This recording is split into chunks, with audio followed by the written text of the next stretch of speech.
I used to laugh at people who wrote reminders on sticky notes. My memory's just fine, I'd tell my daughter, pretending I didn't need help keeping track of things. But that was before I turned 79, before the fog started to settle in. At first, it was small things.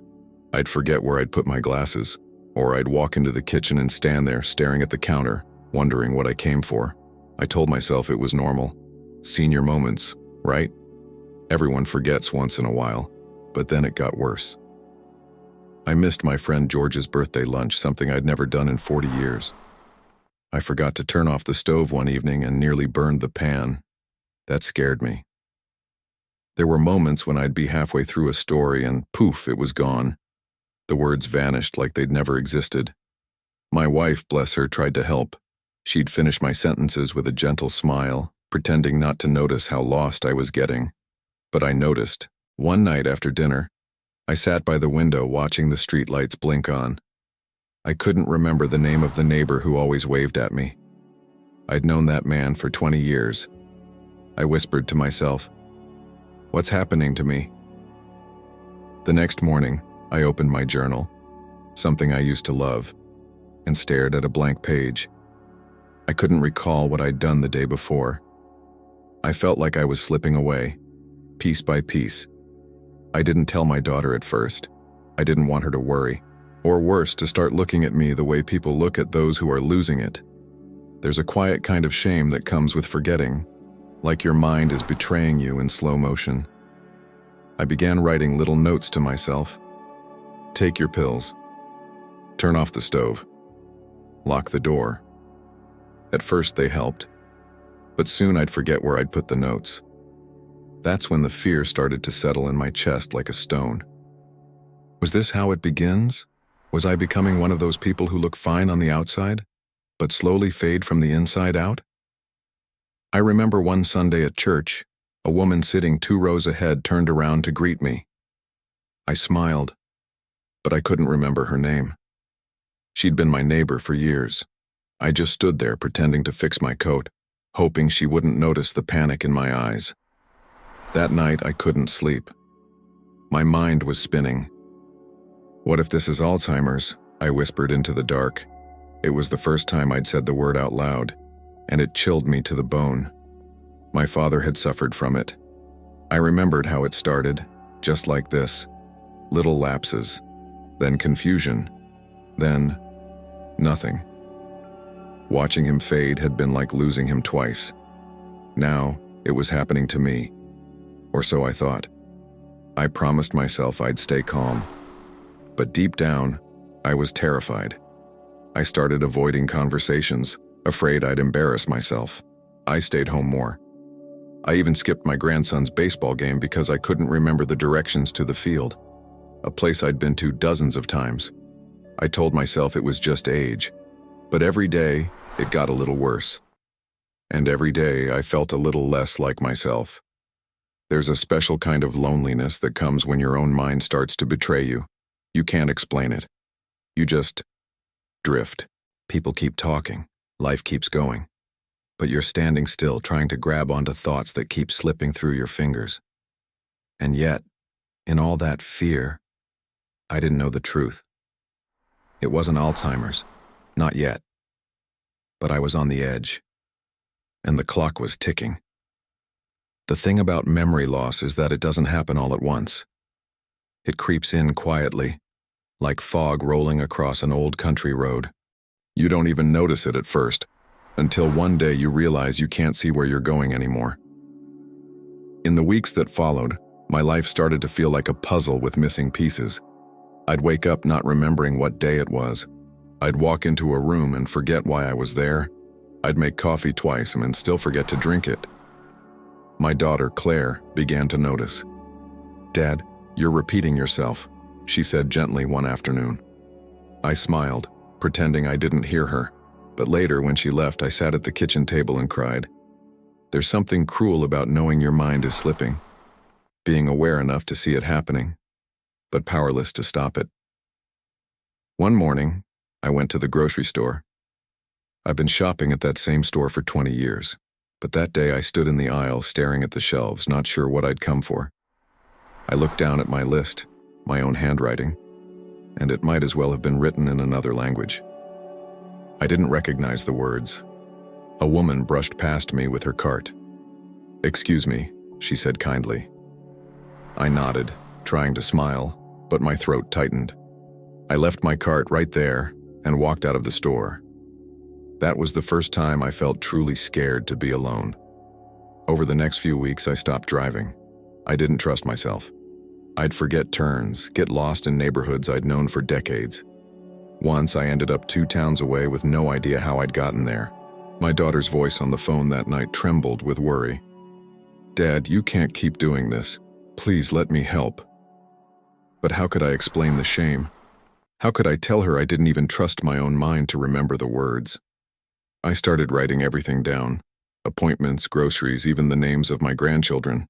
But no matter how much I wrote, I was always one step behind. One evening, Claire called me after work. "Hey, Dad. How are you feeling today?" I froze.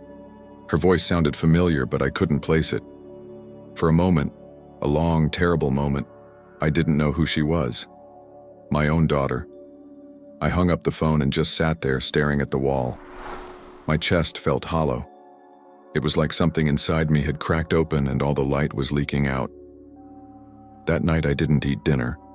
I just sat in the dark, replaying her voice in my head, trying to pull her name out of the fog. It came back eventually, but the damage was done. I realized how fragile my mind had become.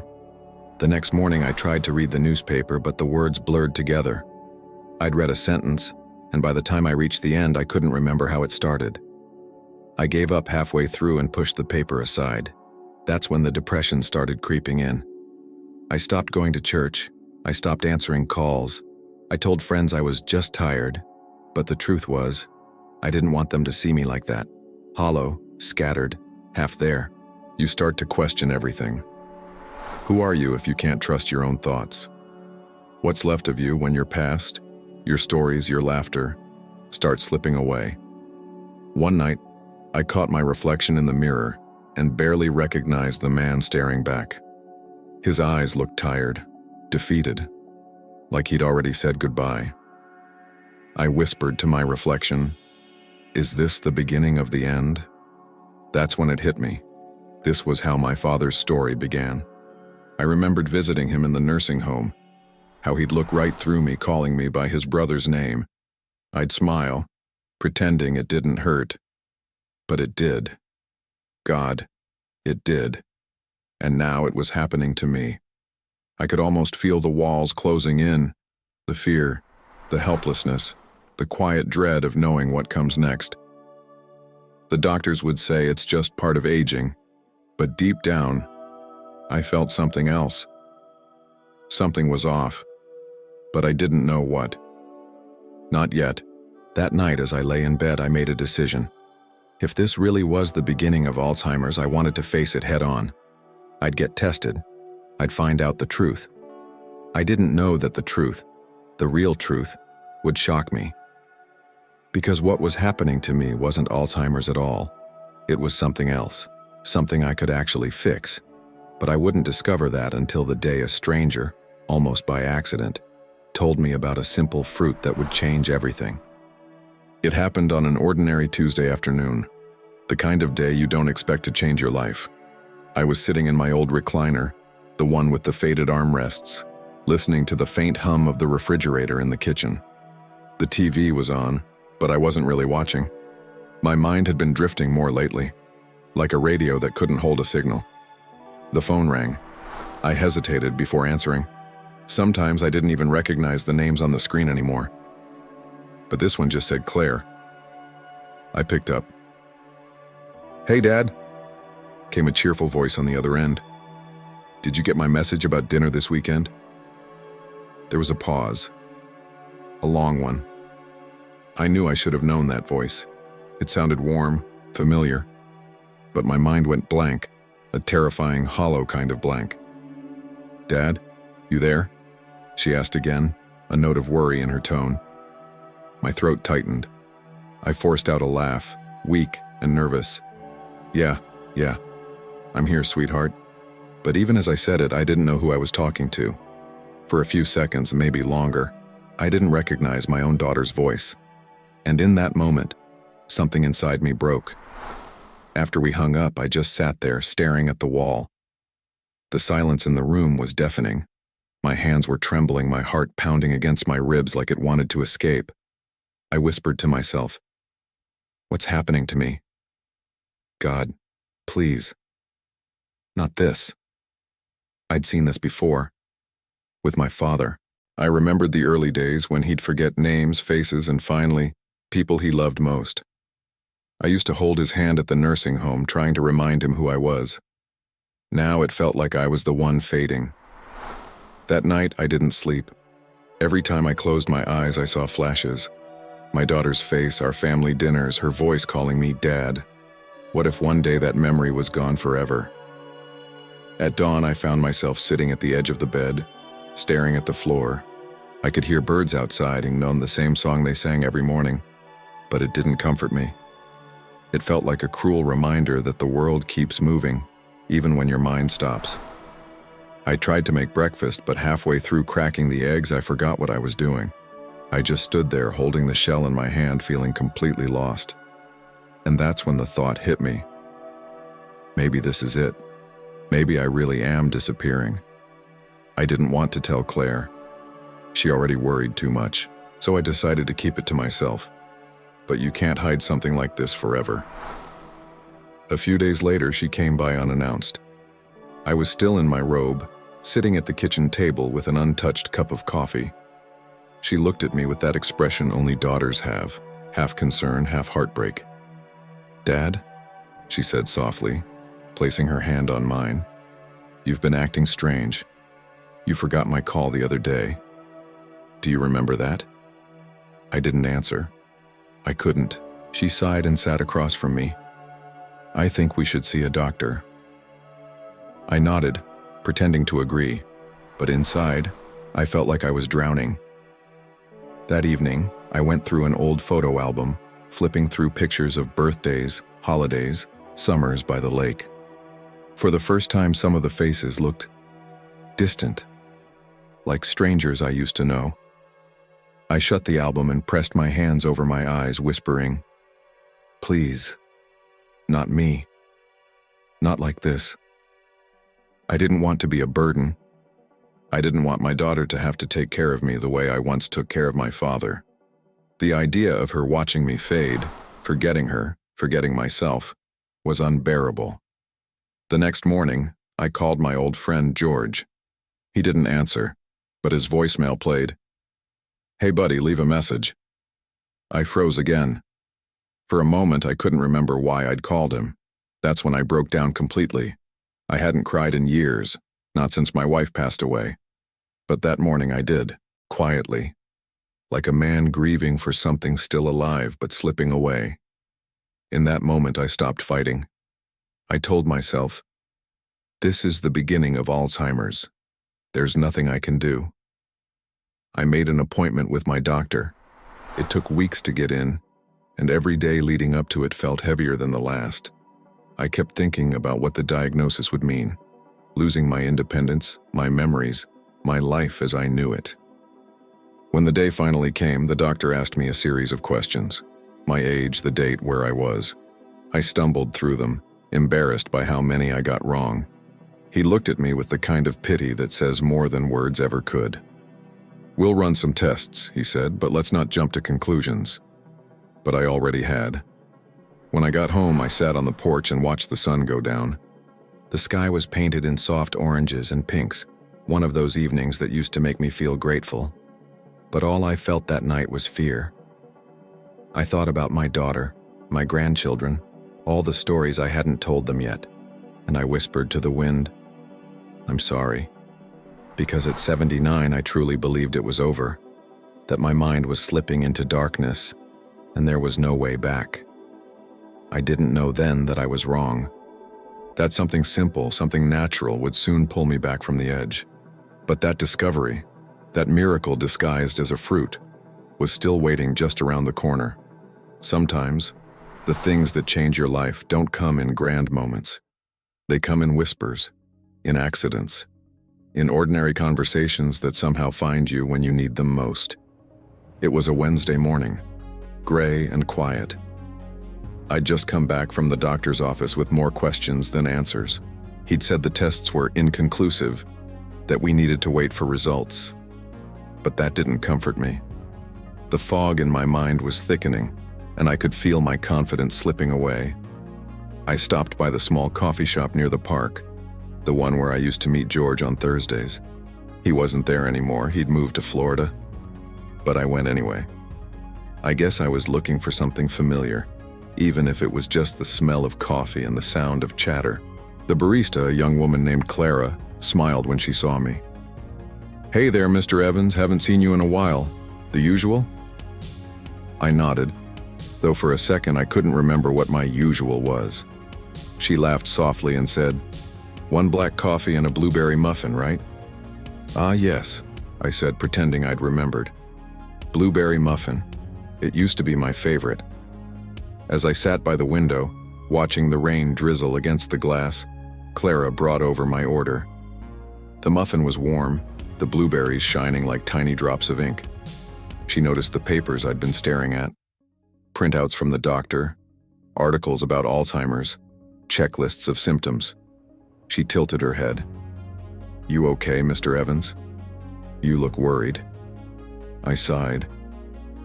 I wasn't planning to talk about it, but something in her kindness made me open up. "I've been forgetting things, important things. My daughter's voice even. The doctor thinks it might be Alzheimer's." Her eyes softened. "I'm so sorry. That must be scary." I nodded, swallowing hard. Then she said something that would change everything. "My grandmother went through something similar last year. They thought it was dementia too, but it turned out to be a vitamin deficiency." I blinked. "What do you mean?" She had something called cognitive decline from inflammation. The doctor told her it was linked to diet. She started eating certain fruits and oils that reduced inflammation and helped her brain heal. I leaned forward. "What kind of fruits?" Clara smiled. "Blueberries. She swore by them, said they helped clear the fog in her mind." I stared down at the muffin. Blueberries. The word lingered in my head, almost glowing. I laughed a little. "You're telling me a fruit saved her memory?" She shrugged. "I don't know about saved, but it sure helped. There's even research about it. Harvard, Stanford, places like that. You should look it up." That night I did. For the first time in months, I sat down at my computer and started reading, slowly, carefully, taking notes like I used to. What I found shocked me. There were studies from the National Institute on Aging and Harvard University showing that blueberries, rich in something called polyphenols and anthocyanins, could actually improve communication between neurons, protect against oxidative stress, and increase brain oxygenation. It wasn't a miracle. It was science. I read about how these compounds reduce silent inflammation, the kind that builds up in the brain over time, starving memory cells of oxygen. That inflammation, it turned out, could mimic the symptoms of Alzheimer's. My hands trembled as I read. Could it really be that simple? Could my brain be starving, not for medicine, but for the right kind of nutrition? The next morning, I walked to the farmer's market. I hadn't been there in months. The vendors greeted me like an old friend. And there, in the middle of the fruit stand, were baskets of blueberries, small, deep blue, shining like tiny gems. I bought 2 pounds. When I got home, I washed them carefully, poured them into a bowl, and took my first bite. They were sweet, tart, alive. It felt silly. One fruit couldn't change everything. And yet, something about that first taste filled me with hope. For the first time in a long time, I didn't feel powerless. I felt like maybe, just maybe, I had a say in my own story again. That evening, I called Claire. "Hey, sweetheart," I said, my voice steadier than it had been in weeks. "Guess what I'm doing right now?" "What?" she asked, surprised. "Eating blueberries." She laughed. "Dad, that's random." "Maybe not," I said quietly.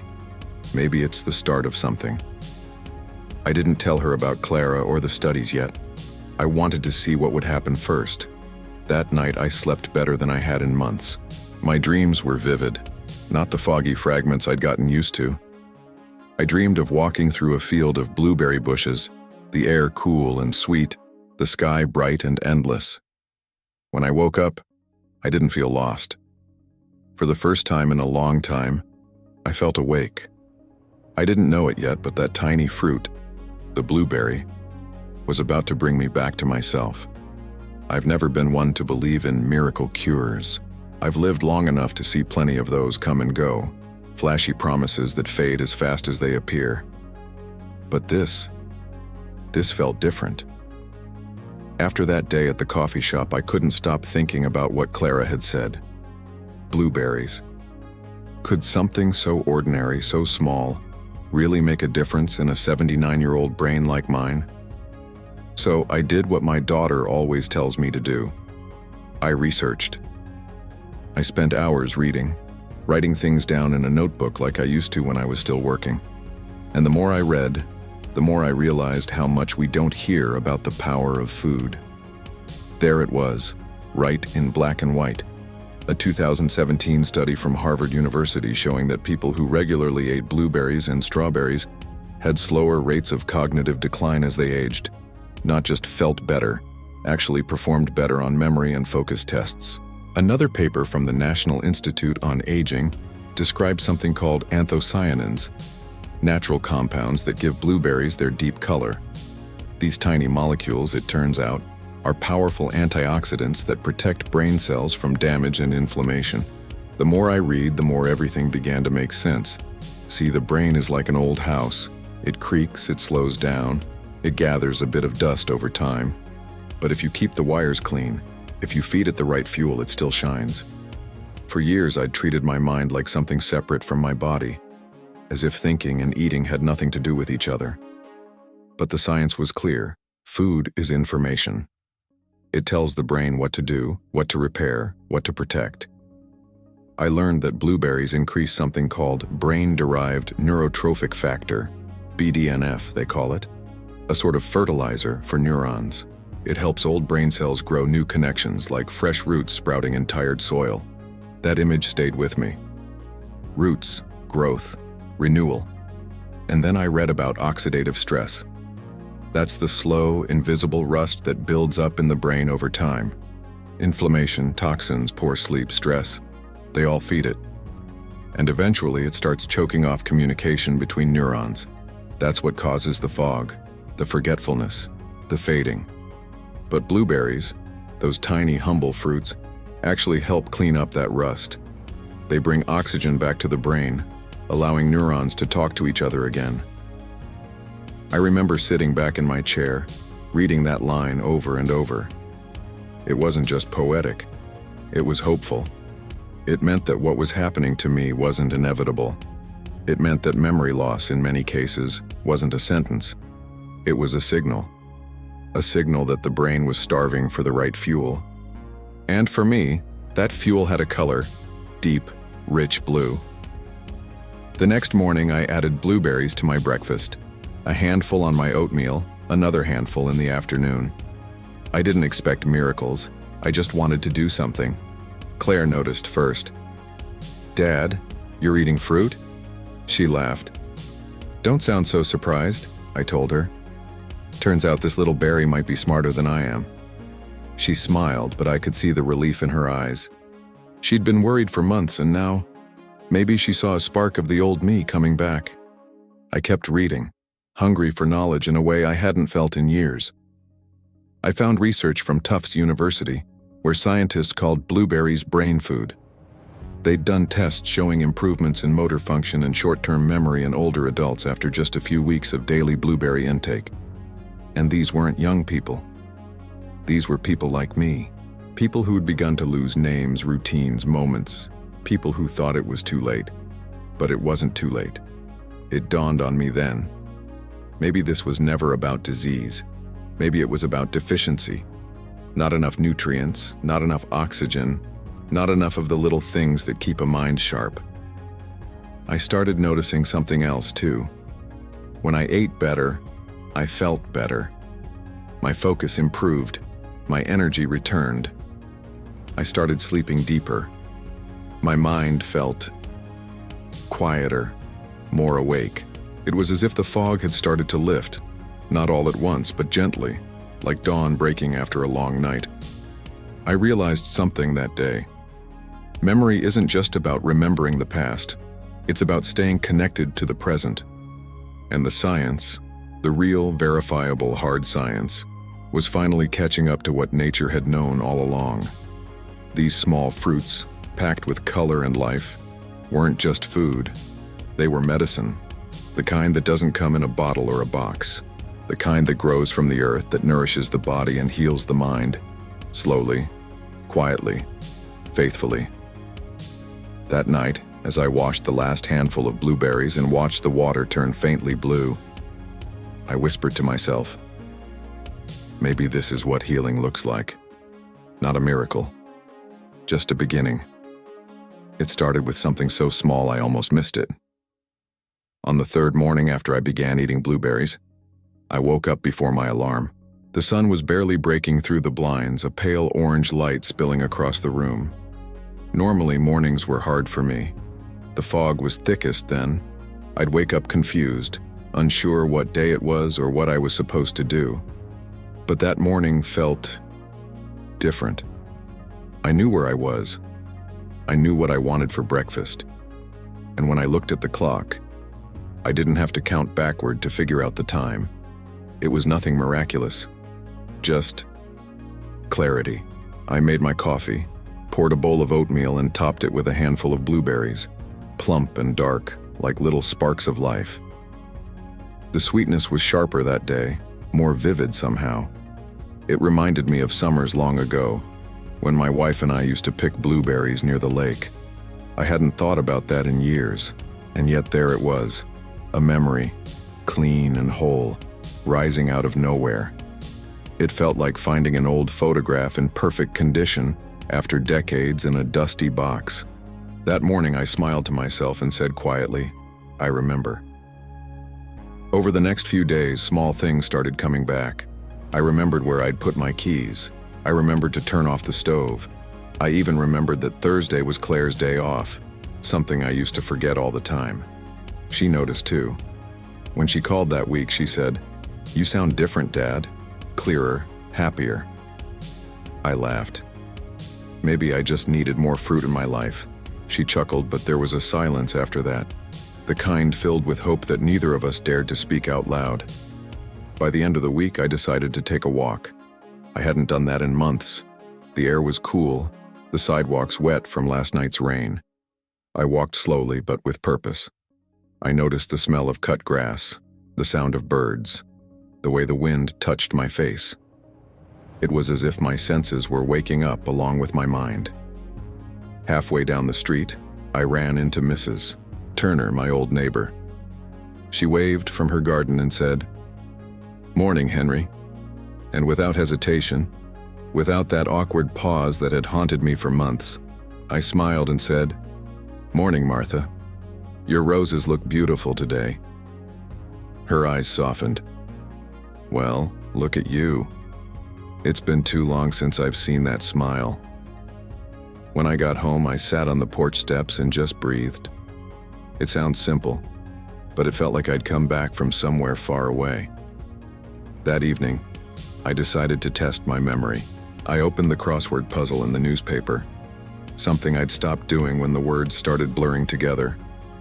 Slowly, letter by letter, I began to fill it in. And I didn't stop halfway. I finished the whole thing. I stared at it for a long time, tears welling in my eyes. It wasn't about the puzzle. It was about proof.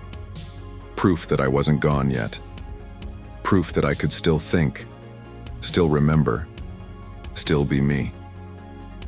When Claire called later that night, I told her about the crossword. She laughed and said, "That's my dad, the man who used to beat me at Scrabble every Christmas."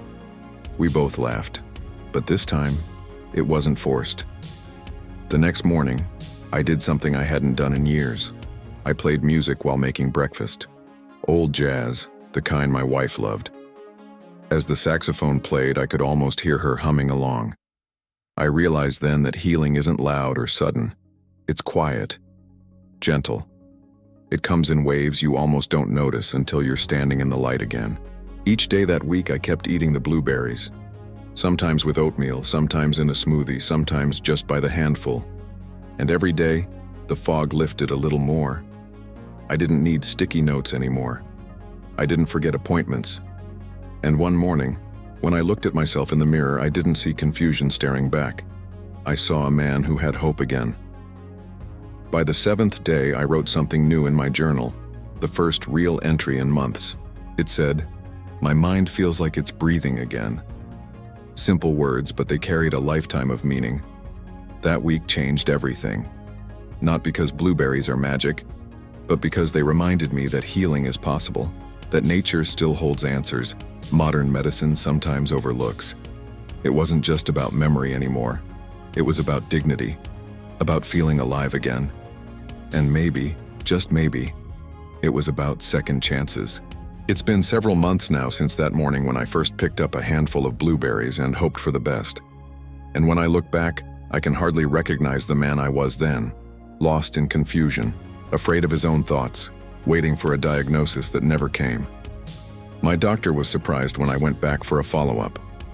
"Your test results are stable," he said. "Actually, your cognitive markers look better." He tapped his pen against the chart and frowned slightly. The kind of frown that means something doesn't fit the usual pattern. "What have you been doing differently?" he asked. I smiled. "Breakfast," I said. "I changed my breakfast." He raised an eyebrow. "Blueberries," I added. He laughed, but not dismissively.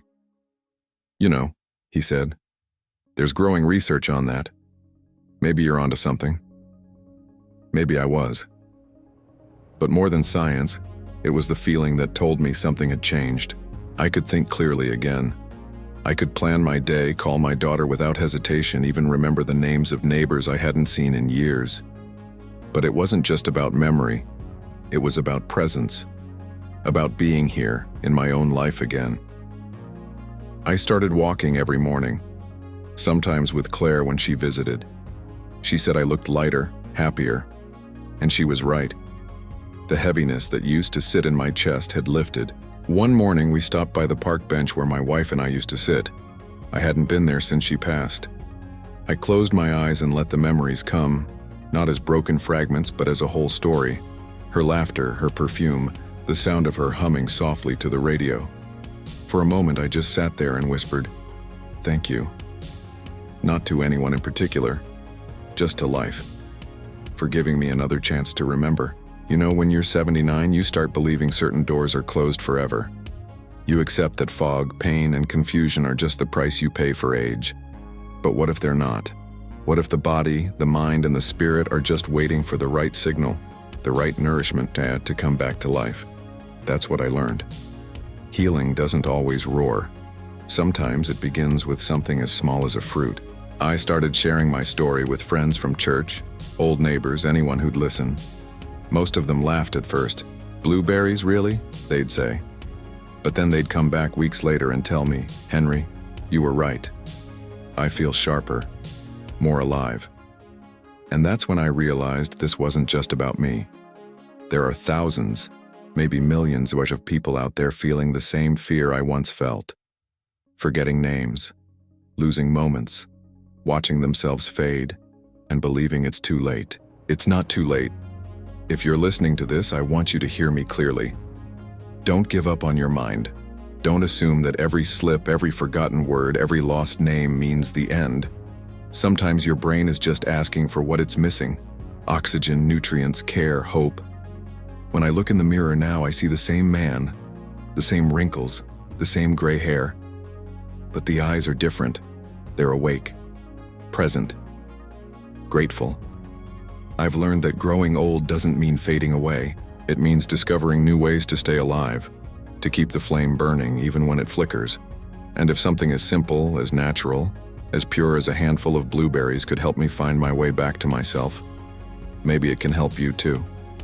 So please, if you're over 60, If you've been forgetting things, if you've started to feel that creeping fog, don't ignore it. Listen to your body. Listen to your brain. Start small. Start today. Because the truth is, the line between too late and still possible is thinner than you think. I thought I was losing my mind at 79, but I was really just rediscovering it. And if I can do that, quietly, gently, one fruit at a time, so can you. Take it from someone who almost lost everything. It's not the end. It's a beginning. If you're watching this, and something in my story feels familiar, the forgetfulness, the fog, the fear, please, don't stay silent. Comment below and tell me, I want. In the next video, I'll show you exactly how to use blueberries the right way, when to eat them, how to combine them, and what makes the difference. And if you know someone who's starting to forget, share this with them before it's too late. Because memory isn't just about the past. It's about holding on to who we are and never letting go.